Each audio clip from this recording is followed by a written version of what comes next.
Hi, my name is Joshua Bailey. I'm currently a student at Walter State Community College and enrolled in genetics this semester with Dr. Lisa Eccles.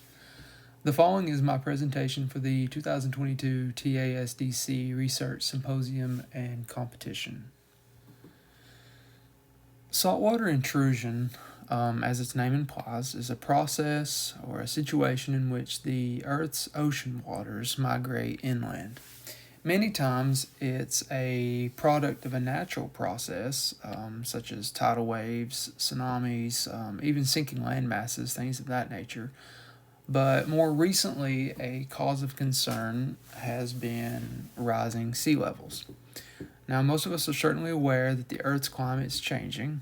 To what degree and to what outcome is still very much debated, but it has been shown that the Earth's sea levels are indeed rising.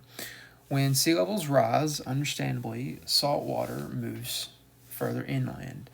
My experiment sought to understand just a small portion of the consequences of this saltwater intrusion by examining what effects water salinity has on biodiversity. And I chose to measure this effect on biodiversity by examining phenotypic ratios observed in water ferns. Now, before I jump into the experiment, I thought it important to just quickly discuss a fern's life cycle. Ferns are homosporous plants, meaning they only produce one type of spore. The spores are very small and contain only one set of genetic material. They're haploid. A mature fern, the plants you typically see in nature, are diploid. This means that a fern's life cycle, like most plants, is characterized by alternating generations. Haploid spores grow into haploid gametophytes. It is only after fertilization occurs between the gametophytes that a diploid sporophyte forms. And at maturity, the sporophyte produces spores, thus completing the life cycle. My experiment focused on the spore to sporophyte portion of this life cycle. There are many different species of ferns. For this experiment, I utilized a very well-known species in the science community called Ceratopterus ricardii. Now, the species I used was not a wild species, but rather a specific strain known as sea fern. This is a strain that was developed back in 1995 and is used mainly because of its really quick life cycle compared to the wild species. Another distinct adaptation of this species, and all the species in this genus, is their ability to survive in aquatic environments. The Ricardii species can actually survive in subaquatic conditions, making it an ideal specimen for this experiment, as you will see. As mentioned before, this experiment really centers on biodiversity, and the way I chose to study the biodiversity was through observing phenotypic expression. The trait I chose to observe was leaf coloration, with two phenotypes being examined, wild and polka dot. Ferns with a wild phenotype have leaves that are a solid green in color, whereas the polka dot phenotype is characterized by leaves that are semi-transparent and spotted with small dark green clusters. So what's actually happening in the polka dotted phenotype is that the chloroplasts in the fern cells stick together, and this is what gives the leaves that polka dotted appearance. Another important thing to note is that these two phenotypes follow a dominant recessive inheritance pattern where just one copy of the wild allele in a fern's genome will cause its leaves to exhibit the solid green coloration. So the only way for a sporophyte to express a polka dot phenotype is for it to receive two copies of the polka dot allele at fertilization. Since the wild and polka dot spores were sown in a 1-to-1 ratio, as I'll discuss later, the sporophyte generation should ideally exhibit a 3-to-1 ratio of wild to polka dot phenotypes, or 75% of all the sporophytes should be solid green. Sea ferns are freshwater plants. So my original thought for this experiment was that fertilization would be suppressed when the ferns are exposed to a saline environment. I hypothesized that the percentage of wild-type sporophytes would decrease as saline concentrations increase. What this means is that the expected 3-to-1 ratio that I just discussed should actually approach a 1-to-1 ratio as salinity or salt concentration increases. With this hypothesis in mind, I began setting up my experiment. The materials needed were, first off, sea fern spores. I obtained these from Carolina Biological Supply. The spores came pre-sterilized in a vial and were the F1 generation of a hybrid fern, meaning that half the spores in the vial were wild type and the other half were polka dot, thus the 1-to-1 ratio discussed previously. I also needed a basic medium and sterilized petri dishes in which to grow the spores. These also came from Carolina Biological Supply. Other equipment needed included a plate spreader, 1 milliliter pipette, 100 milliliter graduated cylinder, and a 150 ml Erlenmeyer flask, and a scale with a weighing tray to weigh the salt. The salt I used was aquarium salt, as most table salts are not pure sodium chloride. And then I used distilled water to mix the salt or the saline solutions. And then lastly, I needed a cleaning agent, so I used 70% rubbing alcohol, and this was just for disinfecting purposes. Seen in this slide is just a general outline of the procedure. Before starting the experiment, I first used the 70% alcohol to wipe down the entire work area to promote a clean, sterile environment. Once the area was clean, I then heated the sea fern medium and poured equal amounts into the 14 sterile petri dishes. While the medium in the dishes was cooling, I brought the distilled water to a boil and boiled it for 20 minutes to sterilize it the best I could. Once cool, I transferred 4 milliliters of the water using a pipette into the vial of spores. I inoculated the spores for about 5 minutes by gently just rotating the vial, and then used the pipette to transfer 3 drops of spore solution into each of the 14 petri dishes, followed by using the spreader to evenly distribute the spores across the plates. I then incubated the dishes, the petri dishes, until the mature gametophytes developed. This took about 2 weeks. I'll explain more about my homemade incubation setup in the next slide, but these dishes were all kept in a semi-controlled environment in a homemade incubator. So once the mature gametophytes were present, I then continued my experiment by mixing the saline solutions. The desired amounts of sodium chloride in grams were obtained using a scale and a weighing tray. I then added the sodium chloride to the Erlenmeyer flask and filled the flask with 100 milliliters of distilled water. After mixing the solution, I transferred 1 milliliter of the solution to the desired petri dish. This was done for 13 of the 14 petri dishes, each receiving 1 milliliter of a different concentration of saline water.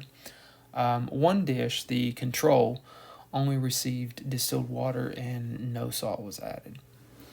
Once the water was added to each of the dishes, they were again placed in the incubation setup and incubated for about 4.5 weeks. At this time, the dishes were removed and data was recorded. So the homemade incubator I used was just to help promote growth in the ferns. The experiment could have been done without it, but I wanted to try to achieve development as quickly as possible. I read that the ideal temperature for the ferns is between 79 and 86 degrees Fahrenheit, with warm temps being much more favorable than cold. So I used an aluminum tray with a lid and just a standard heating pad underneath to help increase the temperature. I also added some styrofoam for insulation, and then I placed the setup with the ferns by some windows and added a grow light to ensure they received adequate lighting. I measured the temperature inside the incubation setup many times for the first few days, and it ranged from about 82 to 90 degrees depending on the time of the day. So this setup seemed to work pretty well. This is a slide showing some of the gametophytes at the end of the 2-week period in the beginning, before adding the saline solutions. You can see the two contrasting phenotypes in the pictures. The wild type is the solid green coloration, and then you can see the small green clusters on the clear-looking gametophytes. These are the polka dotted gametophytes, or the polka dot phenotype. So at the end of 2 weeks, when the gametophytes were mature and ready for fertilization, it was then time to dispense the saline concentrations into the plates. So ocean water contains on average about 35 grams of salts per liter of water, 90% of that salt being sodium chloride. I used this value as my highest concentration of saline water in the experiment, with 0, the control, being the lowest concentration. Now it seemed very impractical and somewhat wasteful to try and mix the saline solutions using 14 liters of water and over 100 grams of salt. So what I did was I converted the amounts to grams per milliliter instead, and then mixed the solutions. The scale I was using was accurate to 1/100th of a gram, so this worked out pretty well. The concentrations I tested can be seen in the far left table, with the converted amounts in the table next to it. So about 4.5 weeks after I transferred the saline solutions into the petri dishes, mature sporophytes were visible. However, sporophyte development in most of the petri dishes took much longer than expected. And at this time, there were still many petri dishes that had no sporophyte development at all. Unfortunately, I could not wait any longer, and I had to collect what data I could. This slide just shows some of the sporophytes I observed. Some of the petri dishes, especially ones with the higher concentrations of salt, I had to examine sporophytes with a scope. The far right picture, with the red circle there, you can see a small sporophyte that I actually had to examine with a scope to determine its phenotype. This data table shows the number of sporophytes I counted, grouped by their phenotype, and the totals as well. The last row, the bottom one, shows the percentage of wild-type sporophytes observed in each group, and the last column, all the way to the right, shows the totals obtained from all the sporophytes from all groups. I highlighted the bottom right cell. That represents the total percentage of wild-type sporophytes observed in the entire experiment. I will talk more about this at the end. In addition to the data table, there were also several other observations I felt worth considering. The first pertaining to the petri dish with the 1.5 gram liter concentration. Although this dish contained no sporophyte development, it had very few specimens to examine, and it's likely that better data would have been available had there been more gametophytes present. I believe this lack of specimens was caused by settling in the spore solution when sowing the spores at the beginning of the experiment. I just simply don't think there was enough spores in the dish. The next observation I feel worth considering pertains to the 10 and 15 grams per liter concentrations. These petri dishes with these salt concentrations had decent growth and development, but similar concentrations in other dishes did not, which I found to be odd. These were centered over the heating pad in the incubation setup, so my guess is that they may have been subjected to a higher temperature, which could have improved development. And the last observation shown here focuses on the last two petri dishes with the 30 and the 35 grams per liter concentrations. Though no sporophyte development was found in these dishes, it was interesting to discover that neither these populations nor any of the other in this study died. Even at saline concentrations comparable to seawater, many of the gametophytes were still found to be living in all the plates. With these observations and the previous data table in mind, I concluded that my original hypothesis for this experiment just wasn't supported. Though I feel more data is definitely needed, based on what was observed, it appears that increasing saline concentrations do not affect biodiversity as measured in fertilization in sea ferns. The observed phenotypic ratio in the control group, the petri dish in which no salt was added, was 78% wild type, or about 3 to 1. The overall average of the entire data set was 75% wild type. Again, a 3 to 1 ratio. So, based on this experiment, I also concluded that while phenotypic ratios were not affected, sporophyte development was. With the exception of one of the groups, development appeared to drop off after reaching a salt concentration greater than 1 gram per liter. All in all, this was a challenging experiment, but I did learn a lot. It was challenging in that the sporophyte development was hindered, and much of the data had to be collected using a scope and tweezers. I did suspect that sporophyte development would cease, or at least stall at some point, but I did not expect that to happen starting at such a low salt concentration. This provided valuable insight into how even small changes in a species' environment can have dramatic impact on its survival. If I could repeat the experiment, I would certainly adjust for this and establish more data points leading up to the 1.5 or 2 grams per liter salt concentrations. I would also collect more data as a whole, not just exclusively the data I'm interested in. There were several occasions I wished I had recorded more observations, specifically gametophyte counts and ratios. I feel this would have been valuable. In closing, I would like to thank the Tennessee Association of Science Department Chairs for hosting and allowing me to be a part of this year's research symposium and competition, as well as Dr. Eugene De Silva for helping me submit my research. I would also like to especially thank my genetics professor, Dr. Lisa Eccles, for providing me the opportunity, teaching, and the support necessary to make this research submission possible. Thanks again.